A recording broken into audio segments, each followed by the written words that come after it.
Livro de Jó, capítulo 42. Jó 42. Quero ler com os irmãos o verso de número 10. Jó capítulo 42. Versículo de número 10.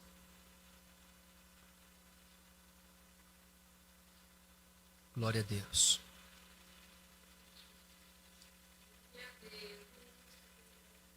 Você que encontrou, diga amém. Jó capítulo 42, verso 10. O texto diz: Mudou o Senhor a sorte de Jó, quando este orava pelos seus amigos, e o Senhor deu-lhe o dobro de tudo o que antes possuíra. E você diga glória a Deus por essa palavra. Queridos irmãos, palavra do ensino nessa noite, iremos refletir um pouco a respeito desse personagem bíblico, por nome de Jó. Eu falei na semana passada uma pergunta que muitas pessoas fazem quando nós analisamos o nosso contexto em que vivemos. Por que que o justo sofre?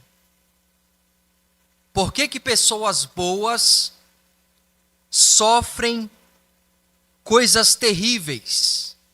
Você já se fez essa pergunta?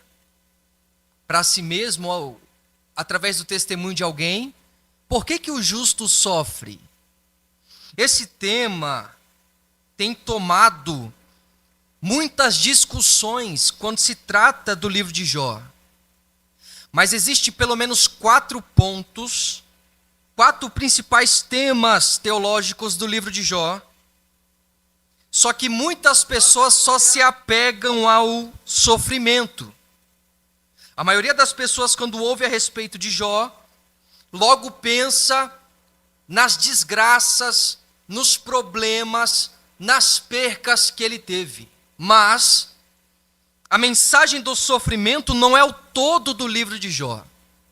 Existem pelo menos 4 pontos principais que podemos discutir, que podemos aprender, baseado nesse livro. Primeiro, o problema do sofrimento do justo. No livro de Jó, ele representa o inocente que sofre sem um motivo aparente, refutando uma teologia simplista da retribuição imediata. Porque existe uma teoria por aí, e não é de agora, é desde os tempos de Jó, de que se você é bom, se você faz coisas boas, naturalmente o sofrimento não te alcança. Só que quando nós lemos esse livro, essa teoria já cai por terra, porque nós estamos vendo um homem que é justo sofrendo. Segundo ponto que nós podemos aprender com este livro é a justiça de Deus. Quem está comigo diz amém. O livro de Jó mostra que os caminhos do Senhor ultrapassam a compreensão humana. Quando nós lemos esse livro, nós conseguimos entender que os caminhos do Senhor, os planos do Senhor, em alguns momentos é impossível de compreendermos. Porque parece loucura, sim ou não? Uma pessoa boa, uma pessoa reta, o próprio Deus dá testemunho dele, passando por essas situações. Terceiro tema que podemos discutir e aprender nesse livro é a fé desinteressada. Jó adorava a Deus não apenas pelos benefícios que tinha, mas Jó também adorava e era fiel a Deus por quem Deus era. Porque nós vivemos em um período em que as pessoas só servem a Deus em busca de um benefício, em busca de algo para se satisfazer. Mas quando lemos o livro de Jó, nós encontramos alguém que adora a Deus independente das circunstâncias. Só que, dito isso, eu quero trabalhar com os irmãos essa noite o 4º tema. Me pergunte qual? a soberania de Deus, apesar do sofrimento humano. Eu preciso que os irmãos entendam esse paralelo, e é sobre ele que nós iremos caminhar essa noite. O sofrimento humano e a soberania de Deus, porque parece que o livro de Jó está muito distante de nós. Parece que o livro de Jó, a sua narrativa, a história dele, não conversa com o nosso contexto, mas tem tudo a ver, irmãos. E eu preciso da sua atenção. Em primeiro lugar, o sofrimento não é um sinal de abandono, mas faz parte de um propósito maior. Você entendeu isso? Diga amém. O sofrimento não é um sinal de abandono, mas isso faz parte de um propósito maior. Porque tem pessoas aqui que estão passando por dificuldades, está enfrentando um problema. Eu já quero adiantar algo a você: Deus não te abandonou. Deus não te deixou só. Pode até parecer que por algum momento Ele está calado, sem falar nada diretamente a você, mas o sofrimento não é um sinal de abandono, é Deus trabalhando para um propósito maior. Queridos, no capítulo 1, nós aprendemos algo sobre a biografia de Jó, e eu preciso que vocês guardem isso aqui, porque é esse homem que está sofrendo. Em primeiro lugar, Deus dá testemunho de Jó. Deus diz que ele era um homem íntegro, reto, temente a Deus e que se desviava do mal. O que significa ser alguém íntegro? A integridade é o resultado do secreto. Uma pessoa ela é íntegra diante de Deus quando ela tem um comportamento exemplar na ausência dos olhares. Deus diz que Jó é um homem íntegro, porque no secreto, quando ninguém vê, ele mantém a sua fidelidade a Deus intacta. Não é como alguns que na frente do pastor, na frente do pai, na frente da mãe, na frente do patrão, é uma coisa, mas quando está sozinho é outra coisa. Não, Jó é íntegro. O que ele mostra para as pessoas, ele também é no secreto. Jó também é um homem reto. É um homem o quê? A retidão é o que nós demonstramos em público. Ele é íntegro diante de Deus pelo que ele faz no secreto, mas ele também é reto. As pessoas que observam Jó vê que o comportamento dele é exemplar. Terceiro, ele é um homem temente a Deus. É um homem o que, igreja? E temer a Deus é o princípio da sabedoria. Tem muita gente se julgando sábio, mas não teme a Deus.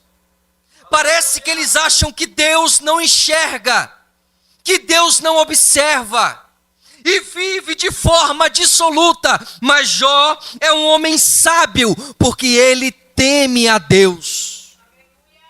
E em quarto lugar, Jó é um homem que se desvia do mal. É mais ou menos assim, ele busca viver uma vida de santidade. Significa, pastor, se desviar do mal, viver uma vida santificada. Não é como alguns que observam a tentação e sai correndo atrás para consumar. Jó é alguém que observa de longe o perigo e se desvia para não cair na cilada. Essas são as características de Jó.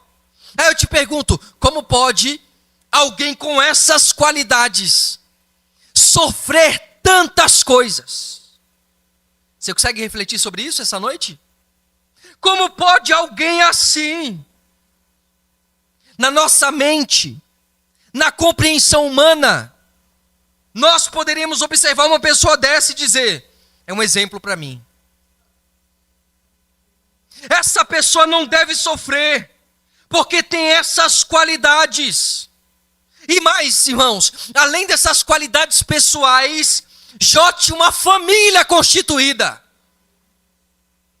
ao ponto dele se santificar, dele oferecer sacrifício pelos seus filhos. Era muito comum os filhos de Jó se reunirem na casa do irmão mais velho para celebrarem. Ou seja, ele tinha comunhão familiar. E só existe comunhão familiar quando o chefe da casa consegue colocar ordem. Porque tem muita casa dividida, irmãos. Olha para cá que eu preciso que você preste atenção nisso aqui. Tem muita casa dividida. Tem muita casa que não tem comunhão, porque os chefes da casa perderam o controle. Não tem postura. O pai, a mãe, não tem pulso firme. E os filhos fazem o que quer. E a casa não tem comunhão, mas a família de Jó tem comunhão. São 10 filhos que se reúnem na casa do filho mais velho para celebrarem. E olha o que Jó faz. Jó acorda de madrugada para oferecer sacrifício. Olha o que ele diz, Jó capítulo 1, verso 5. Pode projetar, por gentileza, para os irmãos observar? E você que está com a Bíblia aberta, acompanha comigo. Olha o que o texto diz, Jó capítulo 1, verso 5. Decorrido o turno de 10 dias de seus banquetes, chamava Jó a seus filhos e fazia o que a igreja? Os santificava. E mais, lembrava-se de madrugada, levantava-se de madrugada e oferecia holocausto, segundo o número de todos eles, ou seja, 10 sacrifícios. Pois dizia, talvez tenham pecado os meus filhos e blasfemado contra Deus em seu coração. E Jó fazia isso continuamente. Jó era mais ou menos assim, ele não esperava os filhos pecarem. Eles não esperavam os filhos blasfemarem para oferecer sacrifício a Deus. Ele se antecipava. Só que nós vivemos em uma geração de pais, de líderes, de obreiros, que só busca, que só oferece sacrifício quando o problema aparece. Só que Jó não vive dessa forma, ele se antecipa, antes que os filhos pequem, ele já está aos pés de Jesus pedindo, aos pés de Deus pedindo misericórdia. É o exemplo de chefe de família, sim ou não? Só que o texto vai mais adiante. No verso 3, o texto diz que ele tem 7.000 ovelhas, 3.000 camelos, 500 juntas de bois e 500 juntas de jumenta. E o versículo conclui, ele era o homem mais rico do Oriente. Não tinha ninguém mais rico do que Jó. Atualmente, o primeiro trilionário da história é um homem chamado Elon Musk.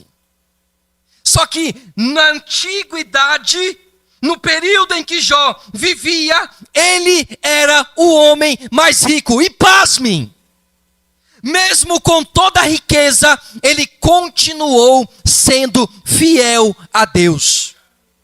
Porque tem uma galera, irmãos, e eu tenho que falar isso aqui, que não pode receber uma promoção no trabalho, não pode começar a ganhar um pouquinho mais, que vira as costas para Deus. Jó é um exemplo de que é possível ter riqueza e continuar sendo fiel.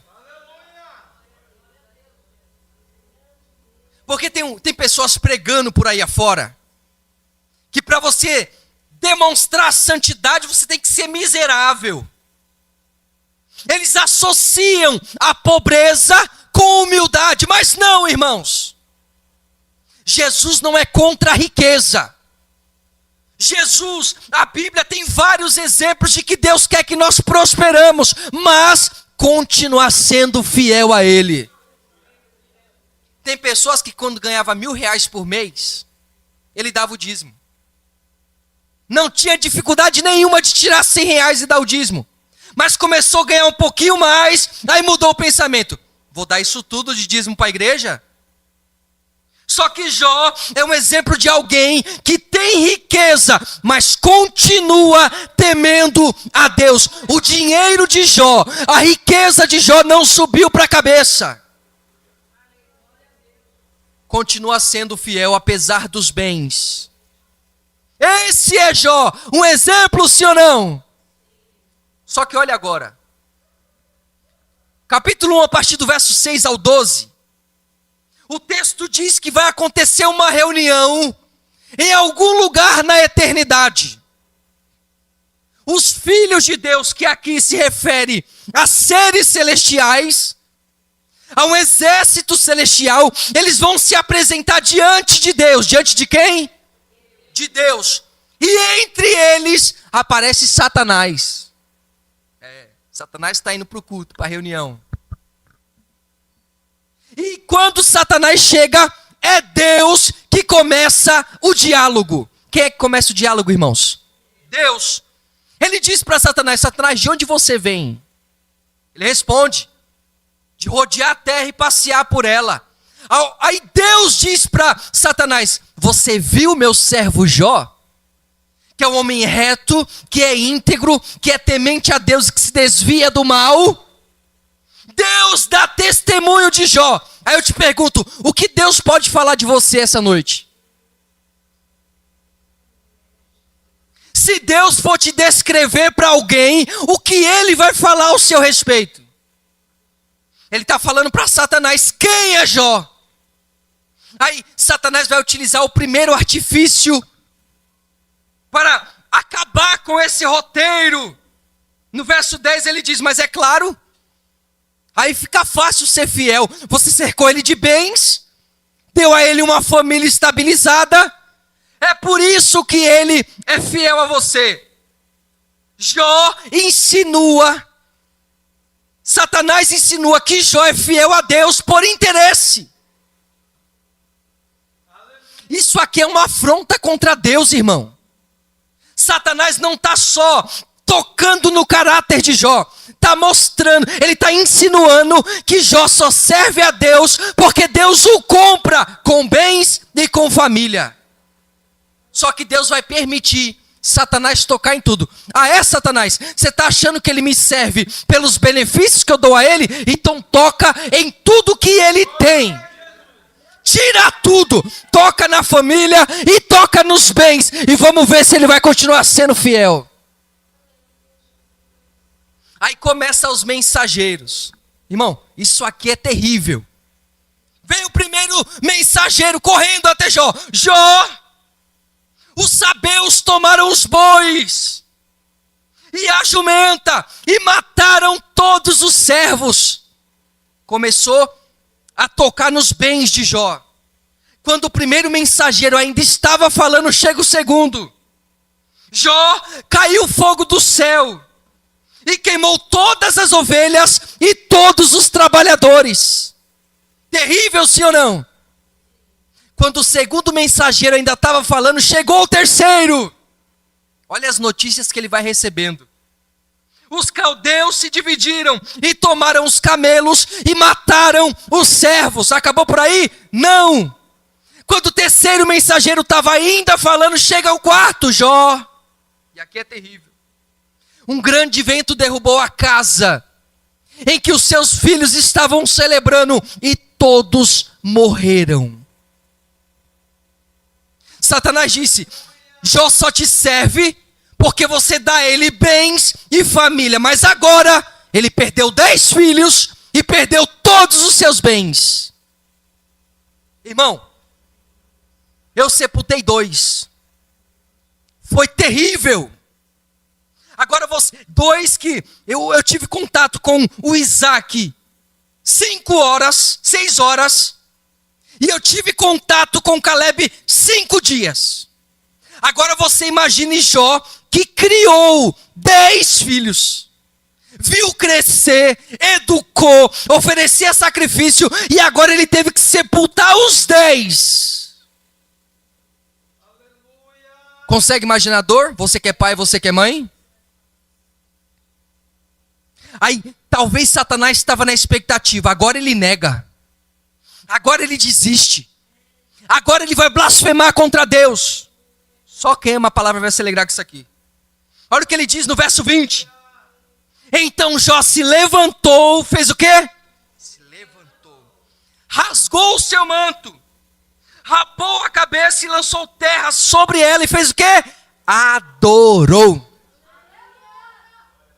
Quando ele tinha motivos para abandonar a fé, quando ele tinha motivos para parar, foi um combustível para ele continuar adorando a Deus. Aí ele diz, nu, sem nada, eu vim do ventre da minha mãe, e é dessa forma que eu vou voltar para lá. Deus me deu, Deus tomou, bendito seja o nome do Senhor. Olha o 22. Em tudo isso, todas essas perdas, todas essas ruínas que está acontecendo, Jó não pecou. Nem atribuiu a Deus falta alguma. No primeiro teste, ele foi aprovado. Perdeu família, perdeu dinheiro, mas continuou sendo fiel. Sabe o que é isso aqui, irmão? É Deus sendo soberano, apesar do sofrimento. Só que Satanás não desiste. Vai acontecer uma outra reunião. Os anjos de Deus se apresentam diante de Deus. E Satanás vai lá de novo. Só que agora Satanás muda a acusação, porque viu que a primeira não teve resultado. E qual que é a segunda acusação? Pergunte qual. Satanás diz assim, ó, pele por pele. E tudo quanto o homem tem, dará pela sua vida. Satanás está dizendo agora para Deus, ele só te serve, ele só é fiel a você, porque ele tem saúde, e ele se importa mais com ele do que com você. Aí Deus vai permitir Satanás tocar na vida de Jó, na saúde de Jó, ao ponto de aparecer chagas em todo o seu corpo, tumores em todo o seu corpo. Irmãos, olha para cá, ele já foi golpeado na área financeira, sim ou não? Já foi golpeado na área familiar, sim ou não? Agora ele vai ser golpeado na saúde. Satanás toca, ele é ferido em seu corpo inteiro. Irmão, fedia, saía pus em todo o corpo, terrível. Aí ele agora vai ser golpeado no quarto ponto, irmão. E para mim é um dos mais difíceis. A sua esposa chega para ele vendo aquela situação e diz, amaldiçoa esse Deus e morre. Ela está dizendo, Jó, abandona esse Deus. Para de servir ele. Ele está sendo golpeado na quarta área da vida, no matrimônio. A pessoa que tinha que apoiar, a pessoa que tinha que dar a mão, está o abandonando, o deixando sozinho. Terrível, sim ou não? Aquele homem íntegro, reto, que teme a Deus, que se desvia do mal, está sofrendo tudo isso. Você consegue imaginar o sofrimento desse homem? Abandona, Jó, esse Deus e morre.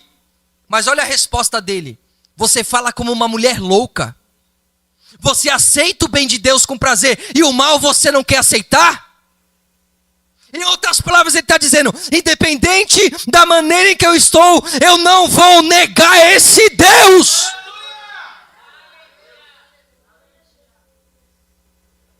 Enquanto Satanás está dizendo, ele se importa mais consigo mesmo do que com você, Deus, Jó está mostrando que mais importante do que sua saúde é continuar sendo fiel a Deus. Eu te pergunto, você quer parar por quê? Você quer desistir por quê? Até hoje você não tomou uma decisão de se render a Cristo. E o Senhor está te dando a oportunidade. Vai continuar dessa forma até quando? Foi golpeado na área financeira, na saúde, no matrimônio, na área familiar. Só que agora vem o quinto golpe. Os amigos de Jó ficaram sabendo o que aconteceu com ele. Amigos. Olha os amigos de Jó. Parecem uns que a gente tem. Eles ficam sabendo do que aconteceu com Jó e eles se juntam para ir confortá-lo. Quando eles chegam próximo, que eles observam Jó, eles não têm coragem de chegar perto. O texto diz que eles não o reconheceram. Agora você imagina o nível das feridas que tinha no corpo de Jó, ao ponto dos amigos não reconhecê-lo. Os amigos se juntam para encorajá-lo, e quando eles chegam perto, que vê a situação, eles passam 7 dias. Quantos dias? Sem conseguir falar uma palavra. De tão terrível. Eu imagino, enquanto eu meditava, eu fiquei imaginando essa cena. Os amigos perto, sentado, e o texto diz que são 7 dias e 7 noites, em um silêncio ensurdecedor. Eles não conseguem falar nada de tão deplorável que estava a situação de Jó. Eles vão com o intuito de confortá-lo, mas olha o que os amigos de Jó vão fazer. Primeiro deles, Elifaz é o nome dele. Ele acusa Jó de impiedade e de outros pecados. E exorta Jó a buscar Deus. Ele chega para Jó e diz assim, você é um homem impiedoso. Isso condiz com o testemunho de Jó que Deus deu a dele, sim ou não? Não. Deus disse que era reto e íntegro, que temia Deus e se desviava do mal. Só que para ele é o tipo de amigo que julga sem saber. É aquele amigo só de pizzaria, mas quando você precisa não vai na sua casa, não te manda uma mensagem, não te chama para o culto. É o tipo de amigo que só está na parte boa, e quando está do lado de fora, ele julga sem saber. Ele faz. Veio para confortar, mas está julgando sem saber. Aí chega o segundo amigo, e talvez Jó está esperando uma mensagem de incentivo. Talvez Jó está precisando ser encorajado. Aí chega Bildade e acusa Jó de presunção. Sabe o que significa presunção? É o ato de falar bem de si mesmo. Ele está dizendo assim, Jó, você não é essa bola toda não, Jó. Você não tem esse nível de intimidade com Deus que você fala, não. Você está dessa forma porque você está falando muito de si mesmo. Só que Deus já tinha dado testemunho de quem Jó era. Chega o terceiro amigo, olha o nível das amizades. Chega Zofar. Zofar chama Jó de hipócrita e compara Jó aos ímpios. Ele chega para Jó, Jó, você está dessa forma porque você é semelhante aos ímpios. Você é contra Deus. Você fala uma coisa, mas faz outra. Mas Deus conhece o caráter de Jó. Ainda que para quem está lá fora, eles têm uma visão equivocada de quem nós somos, Deus nos conhece. Aí tem um monte de crente mimado, irmão, pensando que Jesus é babá. Achando que Jesus vai, coitadinho. E não, irmãos. Deus conhece o nosso coração. Deus sabe o que passa na nossa mente. Não adianta fazer birra, não adianta fazer manha com Deus. Com Deus não tem como fazer bajulação e nem tentar lubridiá-lo. Ele nos conhece. Aí chega o quarto amigo. Esse aqui é o mais terrível, porque ele é o mais jovem e quer dar conselho para todo mundo. É o tipo de gente que não tem experiência, mas quer ensinar. Vou dar um exemplo. Não vem para a escola bíblica, mas quer pregar. Não dizima, não oferta, não trabalha, não se dispõe, não dá satisfação, mas quer ser visto, quer ter microfone, quer dar conselho. Gente que está no quarto casamento e quer dar conselho para novos casados. Como pode? É Eliú. Do capítulo 32 até o 37 ele fala. Ele se ira contra Jó. Na teologia desse camarada, o sofrimento é uma correção divina. Para Eliú, Jó está sendo castigado por algum pecado que cometeu. Aí eu te pergunto, Jó fez alguma coisa? Aí essa pergunta vem de novo na minha mente. Por que que uma pessoa como Jó está sofrendo tudo isso? Jó foi golpeado em 5 áreas da vida. Para vocês não esquecer. Primeiro, financeiro. Eu vou falar e você repete após mim, tá bom? Primeiro, financeiro. Segundo, familiar. Terceiro, saúde. Quarto, matrimônio. E o quinto, amizades. Foi golpeado em todas as áreas. Parece com a gente, sim ou não? Tem pessoas aqui que teve o casamento interrompido. Pessoas que estão com enfermidades terríveis. Pessoas que estão sozinho e não tem amigos para dar um apoio. Pessoas que estão vivendo em uma crise financeira. E a pergunta é, vai continuar servindo a Deus ou vai parar na caminhada? E fique em paz, irmão. Você nunca vai me ver aqui pedindo para ninguém dar glória a Deus, não. Fique em paz. A minha preocupação é que você entenda essa palavra para que você possa mudar de vida. A minha alegria é ver você prosperar, é ver você crescer, é ver você dar fruto na obra de Deus. Só que no ápice do sofrimento, Jó vai cometer um erro. Você já ouviu alguém falar sobre o erro de Jó? Já ouviu? Ele vai cometer um erro que a gente comete quase que todo dia. Quando sofremos alguma injustiça. Pergunte para mim, qual que é o erro, pastor? A autojustiça. Porque enquanto os amigos estão o acusando, enquanto ele está sendo assolado em todas as áreas da vida, ele começa a querer se justificar. Ele começa a querer dar explicações. E isso aqui é um perigo. Jó, guarde isso aqui. Ele faz 16 perguntas ao céu. Quantas perguntas? E faz 34 questionamentos.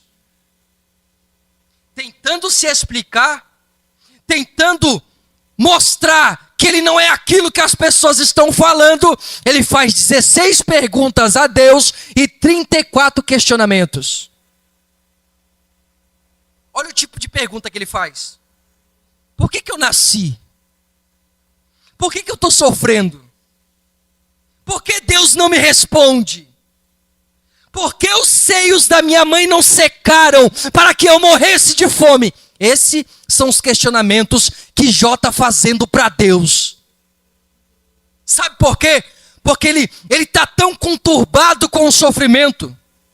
Ele está tão envolvido com as falsas acusações que ele deixou de olhar para Deus e começou a olhar para si mesmo. Quando nós deixamos de olhar para Deus, o nosso problema, irmão, que é desse tamanho, fica desse tamanho. Uma crise financeira que é desse tamanho aqui, quando nós deixamos de olhar para Deus, fica desse tamanho. Jó está caindo nessa cilada. No afã de se auto-justificar, ele tira os olhos de Deus e começa a olhar para a situação. Deus vai responder ele? Não. Para você que está murmurando. Para você que está questionando, mas Deus por quê? Deus, eu oro, não acontece. Deus, o Senhor não usa ninguém para falar. Irmão, se Deus não falou nada, fica com o que Ele já falou. Deus já falou que vai fazer. Deus já falou que no tempo certo vai dar vitória. Então espera com fidelidade a Ele, sem murmurar, porque Ele não perde o controle. Eu estava meditando nesse livro. E do capítulo 3 até o 37, Jó fala, a esposa dele fala, os amigos dele falam, mas Deus está calado. Irmão, e o silêncio de Deus é ensurdecedor. Quando a médica me chamou de manhã, depois do óbito do primeiro bebê, ela falou assim para mim, ó, como seu filho nasceu com vida, você vai ter que registrá-lo para depois da entrada nos papéis do sepultamento. Enquanto eu descia as escadas do hospital, eu estava pensando, Deus, durante todo esse processo o Senhor não falou nada. Sabe quando o céu está de bronze, irmão? Quando você está precisando ouvir alguma coisa, mas Deus estava calado, e isso foi terrível. Antes, se ele tivesse falado, vou levar seu filho, eu já ia saber que ele ia fazer, mas Deus ficou em silêncio. E tem pessoas aqui que estão há muito tempo sem ouvir Deus falar. Todo mundo fala na história de Jó, mas Deus fica calado. E aqui é o caminho para concluir. Porque agora Deus decide falar. Só que Deus não vai responder às perguntas e nem aos questionamentos de Jó. Aí você fala para mim, pastor, que Deus injusto. Coitadinho de Jó. Eu falei aqui no começo que um dos temas do livro que a gente mais ouve é sobre o sofrimento, sim ou não? Mas o principal é que Deus é soberano apesar do sofrimento. É por isso que Deus não vai dar resposta a Jó. Sabe o que Deus vai fazer? 70 perguntas para ele. Jó, você gosta de falar? Você conversa bem, né, Jó? Aí Deus diz, coloca por favor, capítulo 38, verso 3. Você que está com a Bíblia aberta, acompanha comigo. Capítulo 38, verso 3. Deus diz para Jó, cinge, pois, os teus lombos como homem, porque eu te perguntarei e tu me responderás. Você gosta de falar, Jó? Você gosta de questionar? Você está fazendo isso porque você deixou de olhar para mim e está olhando para a situação. Mas eu vou fazer você voltar a olhar para mim. Deus vai fazer 70 perguntas para ele. E Deus diz antes de perguntar, se levanta e cinge os seus lombos como homem. Em outras palavras, Deus está dizendo, eu não vou te tratar como um coitadinho. Eu não vou te tratar como um desprezado. Não, se levanta, toma a postura, que eu vou perguntar e você me responde. E olha o nível das perguntas que Deus faz para Jó. Onde você estava quando eu firmei os fundamentos da terra? Imagina Jó ouvindo isso de Deus, irmão. Deus aparece para ele, Deus fala com ele de um redemoinho, e Jó está ouvindo Deus falar. Jó, onde você estava quando eu coloquei os firmamentos da terra? Você sabe a origem do mar? Você sabe as larguras da terra, Jó? E Jó calado, sem falar nada. Mas peraí, mas não estava falando, não estava perguntando um monte de coisa? Deus pergunta, Jó, você sabe onde mora a luz? A chuva porventura tem pai? De que ventre aparece o gelo? Quem foi que pôs sabedoria no meu íntimo, Jó? Aí olha o que Jó diz. Parece a gente, irmão, quando está sendo questionado por Deus. Então Jó respondeu ao Senhor. Capítulo 40, a partir do verso 3. Sou indigno. Que te responderia eu? Ponho a minha mão na boca para não falar. Jó está querendo cortar a conversa. Ele viu que o diálogo com Deus não dá para ele. Ele viu que não tem como bater boca com Deus. Não tem como questionar Deus. Não tem como colocar Deus na parede. Ele quer encerrar a conversa. Mas no capítulo 40, verso 7, Deus diz para ele novamente, nada disso. Cinge como homem, que eu vou perguntar e eu quero que você me responda. Deus continua a fazer perguntas a Jó. Porventura tornarás o meu juízo em vão, Jó? Você tem braço como Deus, Jó? Você acha que alguém me deu alguma coisa? Esse é o nível de pergunta que Deus faz para Jó. Sabe o que Deus está fazendo aqui, irmãos? Mostrando novamente para Jó quem ele era. Deus está fazendo assim, ó, você está muito envolvido no problema, então vou perguntar para que você lembre quem é que está falando com você. Aí eu te pergunto, qual é o tamanho do seu problema diante desse Deus?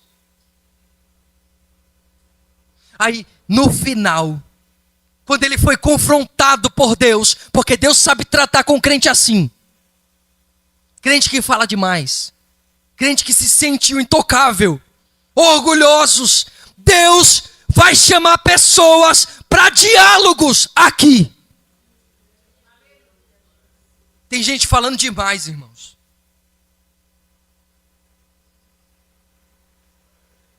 E não vem me perguntar por que, pastor, você está falando. Eu sei porque eu estou falando. Tem gente falando demais. Tem gente questionando demais. E para essas pessoas, Deus vai chamar para uma conversa.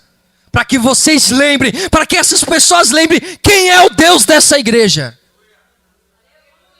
Quando Jó está confrontado, quando ele volta os olhos para Deus novamente. Aí chega o capítulo 42, verso 2, por gentileza. Bem sei eu que tudo podes, e que nenhum dos teus planos pode ser impedidos. Sabe o que aconteceu aqui? Jó deixou de olhar para o problema e olhou de novo para Deus e disse, não tem como dar errado. Se o plano é seu, não tem como ser frustrado. O Senhor pode fazer todas as coisas. Eu anotei 3 aplicações e você guarda isso no seu coração. Primeiro, se focarmos o nosso olhar para as circunstâncias, deixaremos de observar a soberania de Deus. Segundo, quando nós nos aproximamos de Deus, reconhecemos quem nós somos. Terceiro, e você se alegra com a palavra, o plano de Satanás era afastar Jó de Deus. Mas o sofrimento trouxe ele mais para perto. Só depois que ele reconhece de novo quem é Deus, entra o versículo que nós lemos. Mudou o Senhor o cativeiro de Jó e retribuiu a ele tudo em dobro.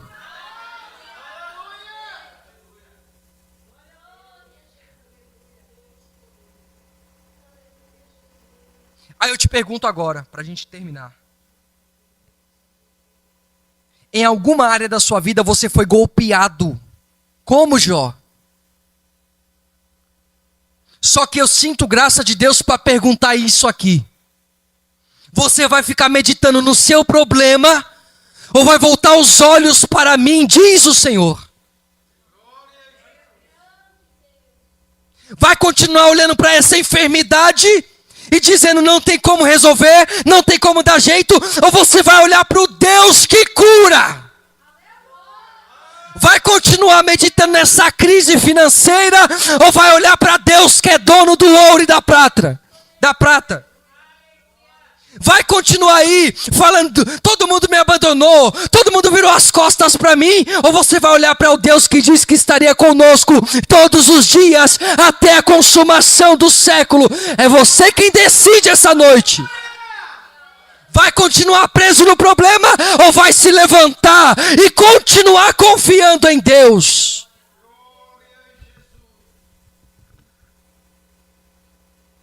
O sofrimento não foi o fim de Jó, irmão, mas foi o início de uma nova visão. Pegue isso aqui em nome de Jesus. Olha o capítulo 42, verso 5. Para quem diz que o sofrimento de Jó foi o final da história, não. Foi o começo de uma ampliação da visão. Olha o que Jó diz. Eu te conhecia só de ouvir, mas agora os meus olhos te veem. Esse sofrimento que nós passamos não é para provar nada para Satanás, não é para provar nada para as pessoas que estão à nossa volta, é para nos aproximar de Deus. Está sofrendo? Permaneça. A porta está fechada? Permaneça. A enfermidade não quer sair? Permaneça, porque Deus não perde o controle. Na hora certa Ele se levantará e nos dará vitória.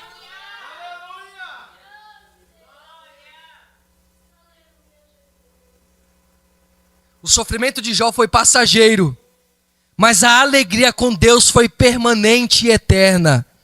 E eu não poderia concluir essa mensagem sem falar de Jesus.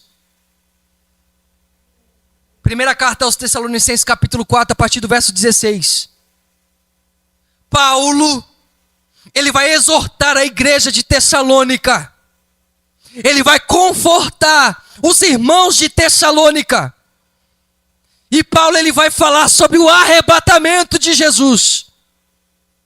Paulo, ele vai dizer: porque o mesmo Senhor descerá do céu com alarido, com voz de arcanjo, com trombeta de Deus. E os mortos em Cristo ressuscitarão primeiro.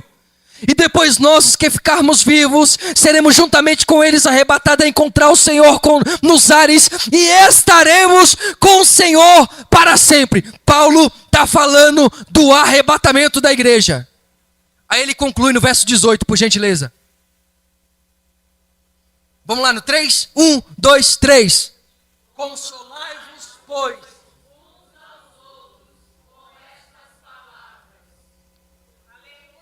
Para você dar um glória a Deus bem forte para a gente terminar.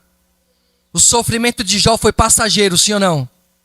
Mas ele desfrutou da alegria com Deus permanente.